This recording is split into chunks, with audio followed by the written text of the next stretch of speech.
Hey everyone, it's Dr. Ramani. Welcome back to this YouTube channel where we take on every single topic you could ever think of as relates to narcissism. Always love your suggestions. So if you have ideas for content you'd like to see, please let us know. If you're new to this channel, please subscribe, hit that notification bell. You'll get the notifications every time we put out a new video. And yeah, so let's begin. Let's talk about a type of narcissism we often don't talk about. The cheerful narcissist. Now, no, this isn't a new narcissistic type. What I've noticed is that it's a tricky combination of qualities that can throw someone off. It seems to sort of sit close to the communal narcissistic type, maybe, but there's something still even more unique about this presentation. When we think narcissism, we think anger, rage, irritability, short fuse. But while all of this angry stuff is often present because of their dysregulation, it isn't always. Anger is not a required defining characteristic of narcissism. The defining characteristics of narcissism are lack of empathy, entitlement, validation seeking, superficial relationships, grandiosity, egocentricity, that kind of stuff. Anger doesn't define narcissism. Depressed people can be angry. Anxious people can be angry. Substance users can be angry. People can just be angry. Anger is an emotional state. So let's talk about the cheerful narcissist. I recently encountered one in particular, and I was really flummoxed for a bit. It happens to be someone I've known for a very long time. This is someone who is very bubbly, cheerful. There's someone who uses lots of endearment, sweetheart, oh honey, baby. And most people would consider this person to be very warm. However, on closer examination, coexisting with that warm bubbliness was grandiosity, entitlement, lack of empathy, other forms of dysregulation. For example, crying really loudly when things would get heated. And this person would also get a little prickly if they believed that people were not making exceptions for them or dropping what they were doing for them or bowing down to their expertise. This person would literally sit there and be astounded, like, I can't believe they have so many rules. What is wrong with these people? The rules that this person was complaining about were actually quite reasonable. What she couldn't believe was that the rules were being applied to her. Because in her life, she had largely created a life in which rules were rarely applied to her. Then she was put into a situation that she wasn't normally in, and she was having to face real rules. This person went on and on about how great her life was. But when another person near her was sharing some concerns about his own life, she literally tuned out. I was listening to the man, and his concerns were actually very real and quite dire. But she couldn't manage to hear or be present with anything that wasn't about her or wasn't optimistic, so she was sort of minimizing his concerns. Sometimes I sort of F with her just because it's fun, and test it out. And anytime the conversation comes off of her and her agenda, and I share stuff that isn't so cheerful and is a bit more bleak, she'll always say, oh, I have to go somewhere. I have to go. What can I say? There's a gratification when the formula works, and the narcissist always is a narcissist. And I have very quickly, with this person, set a boundary and fallen into realistic expectations and radical acceptance. She's somebody who often makes numerous offers of help. I know she won't, and I don't ask, because in the past I've made that mistake, and then I need to deal with scrambling later when she decides at the last minute it's inconvenient for her to help. Usual narcissist rules. The way I manage it is no longer ever relying on her. Now, overall, the cheerful narcissists are tricky because their cheerfulness, their seeming gregariousness, their warmth, their charm, especially with people who may be providing a service, it throws us off. The cheerful narcissist tends to have a little bit of overlap with the toxic positivity group. Lots of, everything is so great, isn't it? Isn't everything so great? I love how great everything is. Everything's just going to be so great. When clearly, in a situation it may not be. Or those proclamations of greatness are invalidating someone else's difficult experience. And it can leave the person who is in the wake of the cheerful narcissist sometimes feeling like a rotten person for seeing so many red flags around someone who's so cheerful. Cheerful narcissists are also good at remembering things like birthdays, anniversaries.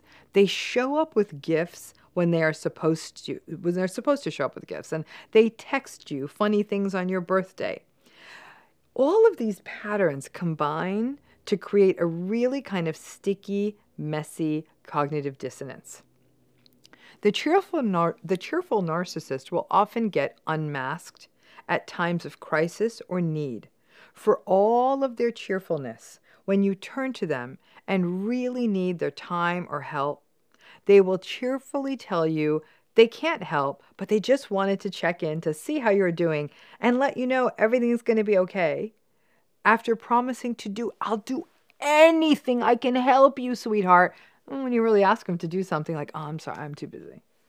When you try to talk to them in an adult manner and realistically about an issue, it may be work-related, family-related, relationship-related, life-related, they will often shake their heads with that glazed, wide-eyed look that so many toxically positive people have, often with pursed lips,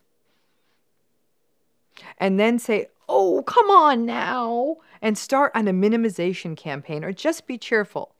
There will be very little empathy or concern or even an appropriate sort of calibrated response, just lots and lots of cheerfulness.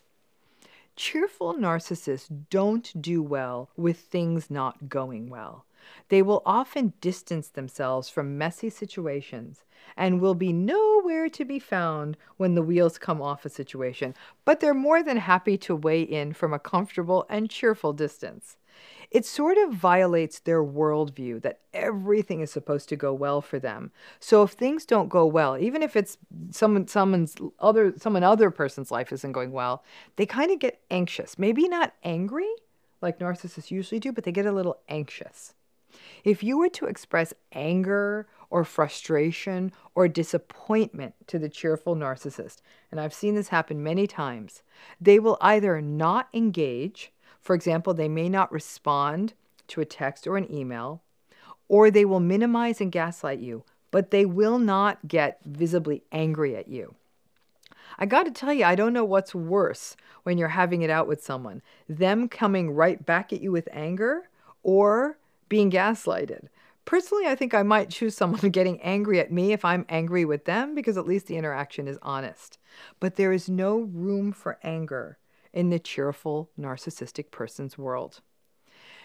Their cheerfulness absolutely throws people off of the scent of the red flags. You just don't see the red flags because the cheerfulness actually, on a good day, can make these people quite fun to be with. And they may sometimes be the only one who remembers special days, or you do fun things with them, right? So it's sort of fun.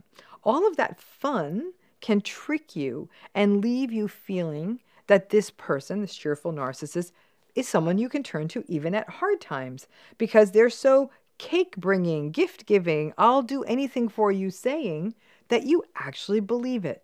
You misread the fun and the generosity and the friendliness and the gregariousness as empathy. And when you finally do see the entitlement, you may minimize it. You're like, but they're so nice and they always bring me things. Their egocentricity may get hidden because you may find them funny and charming, but mostly it's all about them, right?